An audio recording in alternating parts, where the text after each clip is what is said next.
What is up, everyone? I am Bishop Brawler and you are watching the match video for our MDL match versus the Munchlaxatives and our MDL match against the Kawaii Kingler12345s. Because I was gone for 2 weeks on vacation in Italy, so I didn't have a chance to record them. As they're also not live, they are post-commentary, and I have already seen the results of both these matches, so these team builders are going to be kind of awkward. But we're just going to do, first we're going to do the Munchlaxatives match, which is against Viper and Plus, and I'm really excited to play this one because they are really fucking good, and they have a good matchup against us too. So this is kind of scary. Looking at their team, they have a team of Alolan Grimer, Shelter, Carvanha, Budew, Bronzor, Machop, Gible, Slowpoke, Rowlet, Dwebble, Zigzagoon, and Alolan Meowth. Right off the bat, we can see that they have 2 Smashers and a Zigzagoon, which realistically can run over webs completely because they just set up when we set up webs and then they win. Which isn't good, which is why it was really awkward for us to actually bring webs. But we decided to do it because we knew that if we got them up, we'd be putting in a lot of work. We would pretty much be destroying them completely, which is what we were hoping to do. Because once we get up webs and they are no longer have Center Sweeper, we can really run over them with our abusers. So let's look at our team. We start off with Jesus the Surge Kit, which is a Choice Scarf set this time to outspeed the likes of, what did we use this for? For the likes of Alolan Meowth, Choice Scarf Machop, for example, stuff like that, right? It's just pretty standard. Sticky Web, Choice Scarf Surge Kit. We just want to set up the webs quickly. We have Ice Beam for the Rowlet, Giga Drain for the Shelter and the Carvanha, and Scald for example, the Dwebble, though that of course has Sturdy, so it doesn't work very well, and stuff like that, right? It's pretty standard, Surge Kit. It's nothing special. EVs are just make it as fast as possible, dump the rest, it doesn't really matter. Next up we have Worst Drill, the Drillbur. EQ Rockslide Rapid Spin, Accessor with Life Orb. This is our webs abuser, main webs abuser of the week. It really runs over them completely if it gets a chance to get going. It hits everything really fucking hard. Carvanha does speed tie if it's adamant after a speed boost and under webs, like if it's just at +0, I guess. But that should be fine. It KOs Dwebble through Sturdy, it KOs Bronzor through Levitate. It doesn't really care about the Budew because it gets killed by Earthquake. Accessor is there for Slowpoke, which does a lot of damage. I believe it 2 KOs. It's been a while since I did these calcs, of course. It's been almost 2 weeks. It's been like 1.5 weeks since we played this game, so it's a long time ago.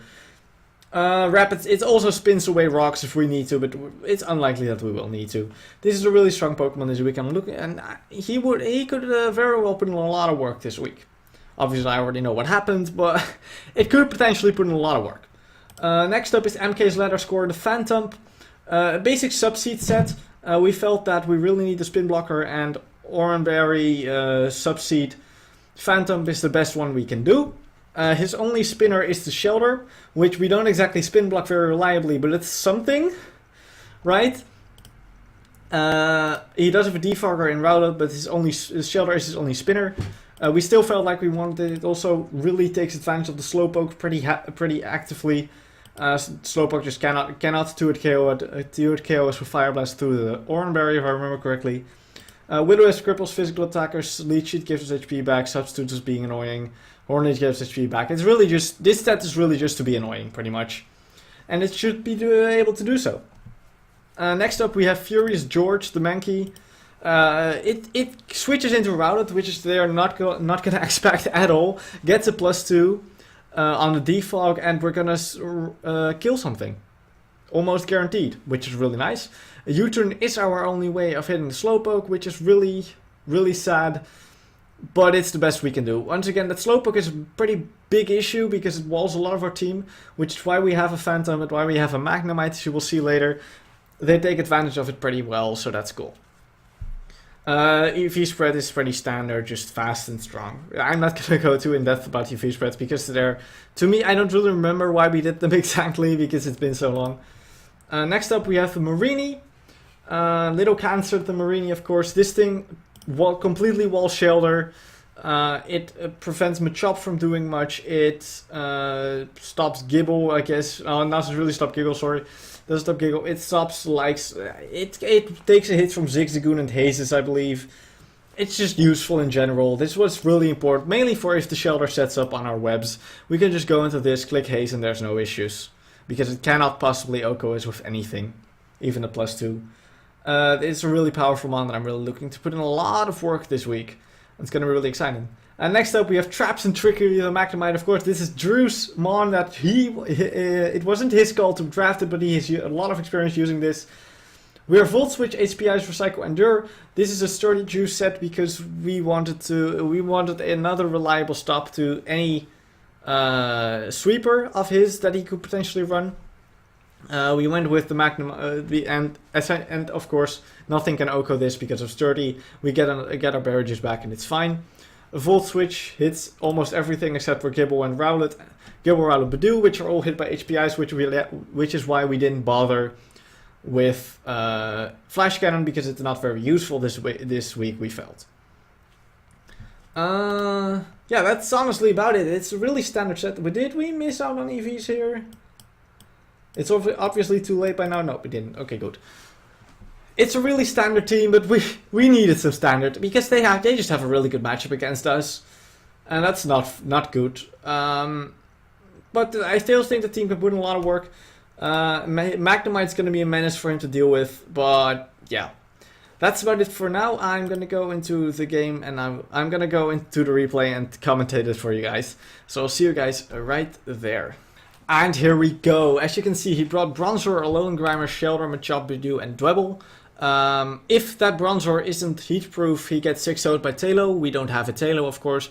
That heat-proof Bronzor is exactly the reason why we decided to not bring Tailo, because it walls us to all hell and back, and there's nothing we can do to it, ever. Because we don't get knockoff, meaning it was really not worth bringing Tailo. And hey, you could argue, yeah, well, we could just pre-Levitate Bronzor, but Levitate Bronzor would only be good against Drober had Drober not had Mold Breaker to ignore Levitate anyway. So Heatproof Bronzor was very likely, and I'm actually pretty sure that was Heatproof Bronzor. I don't remember if it happens in the game, but whatever. I'm gonna play it without music because I can tell you right now that if I were to play it with music, that wouldn't be fun for anyone. Absolutely no one. That music is way, way too loud. So we're going to do with that. Let's get into it. We lead off with our Surge Kit. I should talk about what our decision maker was. Our logic was, okay, he's going to lead Shelter if to set up on Surge Kit, if anything to set up on Surge Kit. So it's fine. We have answers to Shelter. If he sets up once, Marini takes any hit. It doesn't matter. If he sets up twice, we still have a Magnemite in the back, so it's fine. We can always just remove that thing's boost and it's no problem. So we lead Surge Kit, he leads Dwebble, and we're like, okay, he's gonna Hazard Sack because he has Shelter as a smasher, right? No problem. As he smashes. Now this is where we get him put in really big trouble because we really weren't ready for a Shell Smash Dwebble. We just weren't.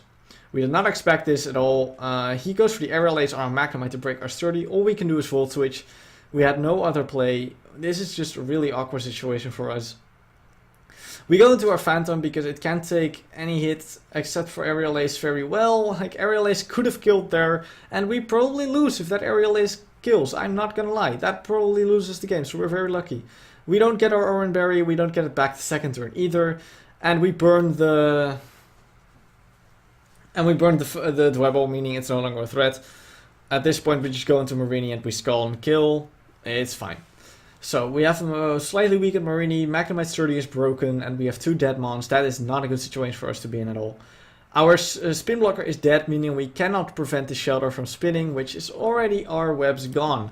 This is a really big turning point in this game. We have no webs anymore, our web setter is dead, our spin blocker is dead, Magnemite Sturdy is broken. We are really put in the back foot by that Smash Dwebble. Like, it really put us in trouble, not even gonna lie. I can argue what I want, but we just didn't expect it. I think we played around as best as we could, but we weren't ready for a Shell Smash Dwebble. We didn't expect it to come, and it did. So that's really good prep on his part. But we're really on the back foot right now. We have to bring this shit back. We are into Marini. We Scald the Bronzor, which is cool, and he gets burned, which is nice because it wears down the Bronzor pretty quickly. We just go into our Drillbur, which we know 100% takes any hit from this Bronzer, and it gets off a free EQ, which just nukes something. In this case, the Bronzer, of course, this doesn't tell us if it levitates or not, because it's Mold Breaker Diglett, so yeah. He goes to Machop and knocks off our Marini's Eviolite as we outspeed the Machop and get the burn. That is huge. The fact that we outspeed and get a burn is absolutely huge. I want to talk about that. That burn is really important. That burn is really important because without that burn, our Marini goes down right there and we can't really stop this Machop at that point. We needed that burn, 100%. That's very lucky. We already got the roll on Phantom and we got this burn. We have been really lucky so far. Like this, and despite that, we're still not in a good situation, right? The only good thing right now for us is that he doesn't really have a switch into Mankey or to Drillbur, so we can fire off free stuff constantly. That's the only really good thing about this. But we're in a bad spot, really bad spot. And I was talking to Drew like, what are we gonna do? This was really awkward, especially I was also going from phone and out driving and I was really distracted and stuff. It was just not a good situation for us. We were in a really bad spot and we were likely to lose, especially if the Shelter is smashed, because Marini is as weak as it is. And Magnemite Sturdy is broken, and if he's Razor Shell, it's bad. Granted, he already showed Rapid Spin, so maybe he didn't Razor Shell, but he still had to keep that in mind. Anyway, let's move on. So we go. Magnemite is just free close. Actually, yeah. So we fire off a free EQ on the Grimer, which is fine. He gets the poison, which is kind of annoying, but whatever. We just get him, and he sneaks us, right? He sneaks us. Mankey is now dead. Drillbur still gets to fire off free EQs constantly though, which is perfectly fine. So the Grimer is dead, and we just get another kill here, unless he's Bullet Punch Machop, which he apparently was, as he said after the game, but he didn't go for it because we would die to Life Orb anyway. This is a really interesting situation in the game, because Magnemite 1v1s both these Pokemon. Budew cannot hurt Magnemite, we have Recycle on Magnemite, and the only way Budew wins versus us is Sleep Powder. Shelter definitely loses to Magnemite no matter what. All we have to do is bait him into putting Marini asleep. Everything else is dead. This actually, those last few turns that I actually wanted to talk about, this is the moment, where everything turns around. Like the fact that he doesn't Bullet Punch here is huge. What that does is it opens up our Magnemite to 1v2 completely. As long as we get our Marini asleep, because then Sleep Clause activates and he can't beat our Magnemite anymore. So what happens? We go Magnemite. He goes Budew. We click Volt Switch, right? And he wants to put our Magnemite to sleep. It's the way he wins. We go Marini. He clicks Sleep Powder and he misses. That's big, because if that Sleep Powder lands, the game is over. We go hard into Magnemite and we start spamming hits. We have HPS to kill the Budew. It will go down eventually. No matter how long it takes, it's going down eventually. Marini can stay asleep forever. I really don't give a crap. But now it's awkward, because we need this Marini asleep. It's really in the wake. The fact that it's awake is really, really bad for us. So we play this very strangely now. We stay in Marini. He Giga Drains, which does too much. More than we expected. But it's because our Eviolite is gone. He keeps spamming Giga Drain. We Sludge Bomb, and that was a mistake. We should have kept spamming that, but it's fine. We go to Magnemite here. And we Volt Switch again because we want our Marini asleep. We're gonna keep doing this for a while. Like, Giga Drains, that does more than Regenerator heals. And that was something we didn't notice, which is bad of us. We really should have noticed that. We HPI's the Budew here, and he goes for the Giga Drain again. He is just outside of Hidden Power range right now. We click Recycle. That Recycle was really clutch. The reason that Recycle is so important is I need to get this correct. The reason why that Recycle is so important is that because it means that Budew cannot kill us while we are asleep, and neither can Shelter. Because we got that Recycle off before we went to sleep, he can't win here. Otherwise he can win here at this point in time. But now, because we got the Recycle off, he can't, because Shelter can't kill us while we are asleep unless he gets full 3 turns of sleep. And he needs like a crit 2 or something like that. Right? This is all assuming he doesn't have Razor Shell. If he has Razor Shell, he wins already. That's game over. But we have to hope he's not Razor Shell at this point. So Magnemite stays in here because Marini cannot do anything to it, so we might as well just stay in. We just want to wake up. We got 2 turns, and Magnemite stays asleep, and that is a problem. Shelter Rock Blasts us, and we get the Berry Juice, and he's not Skill Link. Viper made a mistake in building, and he had a Skill Link, non-Skill Link Shelter, which quite likely cost him the game. What I want to say about that though, as you can see, we went first. We clicked, the second time we still went first. We clicked Endure because we were scared of Razor Shell. It's the only play we had. Yeah, that is just really sad. There's nothing else I can say about it. It's just so sad that he wasn't skilling. It's his own fault. But this, in combination with how lucky we had, pretty much seals the game for us. Because we are at full HP, we have our sturdy, because no matter what, he cannot kill us. And we can just click recycle. There's no cost for us. Or actually, no, we click full switch. We know we can take any hit because he can kill us with 5. So he rock blasts us. I believe he gets 4 hits. It's fine. We kill the shelter and we go into Marini. And Badu kills us, I believe. Oh no, he goes. Oh, actually, we misplay a couple times here. We go Magnemite here, which is completely stupid. There's no reason for us to do that. And we double to Marini for some reason. I don't know why we did this, because Marini still into the kill over range of Badu. And Badu kills us. But it's fine, because now we get into a situation where we are faster, we click recycle, and we're up to full HP. And here's the thing. Maybe if he sleep powders on that turn, where after we recycle, where he Giga Drained, like this turn, right this turn, we recycle and he clicks Giga Drain. Maybe if he sleep powders there and gets lucky with crits, maybe he has a chance then. But the way he played this, he doesn't. Because what happens now, we click recycle, again we have a Berry Juice in the pocket, he sleep powders, but he cannot kill us in 3 hits. So he Giga Drains, and we get recycle, we get our Berry Juice back. We stay asleep, because that's 2 turns again, by the way. He gets another crit. And we stay asleep for 3 turns once again. As we wake up and we click recycle again, we get our Berry Juice back yet again. It doesn't even matter. That miss is completely irrelevant, because at this point we click HPIs, but he just sleeps us again. He starts spamming Giga again, but he cannot kill us. He will never be able to kill us, because even if he gets 3 full crits in the pattern he's in right now, we aren't dead. Which means that we can constantly keep spamming recycle time and time again. We have 3 full turns of sleep, by the way. We just recycle again, we get our Berry Juice back, and we click HPI. We can stall him out of Giga Drains. Like this, the entire time. He misses 2 sleep powders. Irrelevant, right? That's not to say we didn't get lucky. A fun fact, we got full 3 turns of sleep every single time.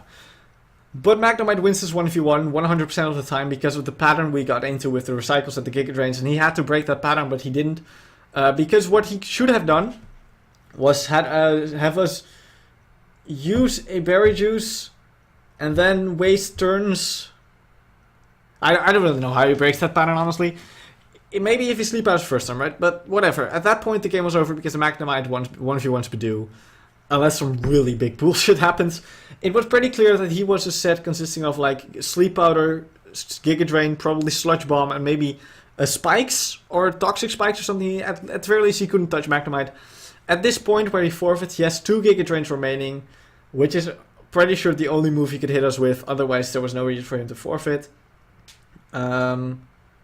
Yeah, we could just stall him out forever. He wasn't going to be able to kill us. He wasn't going to stall out our recycles before we stall out his Giga Drains. There was no way that was happening, especially because we were faster, so we could just decide to recycle when we needed a Berry Juice back, so we didn't have to predict him popping our Berry Juice and waste the recycle accidentally or anything like that. Magnemite just wins the 1v1.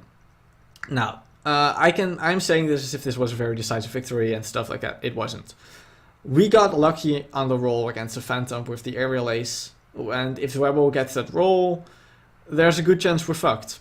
right? If he outplays us with Ender Magnemite and stuff, we're fucked. We lose the game. If we don't get that burn on Machop, we're in a really bad spot because then Marini is dead and we don't have Sleep Fodder for the late game, and things get really bad as well. But outside of that, we did get, of course, not okay. Once again, I'm aware that we got lucky this game. We lucked this game. I'm admitting that Viper should have definitely taken this game from us. But that Sleep Powder miss on Marini straight up meant that we didn't win the game right then and there. It outright did, because if he lands that, Marini is asleep, we go back into Magnemite and we just win. Like that's over. The Shelter cannot stop us because it dies. And Badu clearly loses the 1v1. It lost the 1v1 even while he could Sleep Powder us. When he can't, he has no chance because we just 3-hit KO him with HPIs even through Giga Drain damage. No problems. And we outspeed the Shelter as well. So if he lands that, we definitely win. But whatever. We definitely got lucky. And I apologize for that, my friend Viper. Your matchup was really good. You brought a solid team. We didn't bring Talo. I'm still not sure about not bringing Talo. Maybe we should have brought it. Maybe we'll bring it whenever we face them in playoffs. Because at this point in time, we're 2-0, of course. And that is the game against Viper. As far as the game versus Levi and Nineage, so versus Kawaii Kingler12345s goes, they didn't show up. And that means we got the activity win for that week, meaning we are currently 3-0. It also meant that they got their second activity loss, which meant they were kicked from the league and replaced with Sam Testings and Talking Tree to take over their team. And that is that. I am actually really looking forward to facing those two because they're two really good friends of mine and I am excited to face them at some point. But for that, they'd have to make it to playoffs. And considering they took over a 0-4 team, that's not very likely. It's really sad, but it's whatever. We are 3-0 at the moment. This week we are facing MK007, Infamy, and Ontario on sweep of the Meme Juniors. And actually, we made a trade. Every team gets one trade in the entire season. We made it, and we traded away our Woobat for Minchino, which we are allowed to use starting this week because we actually made the trade last week while I was on vacation, so I couldn't let people know on video. But we are allowed to use it this week against MK and Infamy and AVS if we want to. I'm facing my teammate from last season, and it's exciting. I know how he builds, kind of, sort of. It's kind of interesting. And I believe we can win this week, but obviously everything's gonna change. Maybe they get lucky this time. Maybe we get lucky again. Maybe no one gets lucky. We'll see. Pokemon is Pokemon. Anything can happen. And once again, I apologize to Viper for this game. You deserve this game, my friend. And with that, I'm out. Peace.